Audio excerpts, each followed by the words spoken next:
ಈಗ 1.5 ವರ್ಷ ಆಯ್ತು. ಜೋರ್ನ ಮಾತಾಡಲ್ಲ, ಖಬರೇ ಆಗ್ಬೇಡ್ರಿ. ಏನು ಯೂಸ್ ಮಾಡ್ತೀರಿ?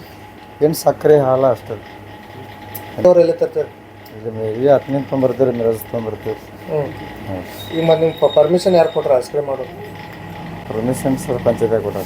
ಪಂಚಾಯತಿ ಅವ್ರು ಹೆಂಗೆ ಕೊಡ್ತಾರೆ? ಉದ್ಯೋಗ ಕೊಡ್ತಾರೆ. ಐತ್ರಿ ಅದೈತಿ. ಈಗ ಫುಡ್ ಡಿಪಾರ್ಟ್ಮೆಂಟ್ ಎಲ್ಲೈತಿ ನಿಮ್ಗೆ ಲೈಸೆನ್ಸ್? ಫುಡ್ ಡಿಪಾರ್ಟ್ಮೆಂಟ್ ಹಾಂ, ಇಲ್ಲಿ 1 ತಿಂಗಳು ಆದ್ರೆ ತಿಂಗಳ ಆತು ಬಿಡ್ರಿ. ನೀವು ಒಂದೇ ದಿನ ಮಾರಿ ಅದೇನು ಪ್ರಶ್ನೆ ಇಲ್ಲ ನಮ್ಗೆ. ಒಂದು ದಿವಸ ಹೋದ್ರಿ ಸರ್, ಒಂದು 500-600 ಹೋದ್ರೆ ಅಷ್ಟೇ. ಇಲ್ಲಿ ಏನು ರೀ 4 ರೂಪಾಯಿಗೆ ಒಂದು ಹೋದ್ರಿ ಹಾಲು ಅಷ್ಟೇ. ಸಕ್ಕರೆ ಹಾಲು. ಎಜುಕೇಷನ್ 10th ಆಗಿದೆ ಸರ್. 10th. ನಮ್ಮ ಮಮ್ಮಿ ಹೆಸರು ನಡೆಯಿದೆ. ಅದು ಇಲ್ಲ ತಕ್ಷಣ. ನಿಮ್ಮ ಅಜಿತ್ ಪೂರ್ತಿ ಅಜಿತ್ ಶ್ರೀಕಾಂತ್ ಭಜಂತ್ರಿ. ಕಿರಣ್ಗೆ ಹಾಂ ಕಿರಣ್.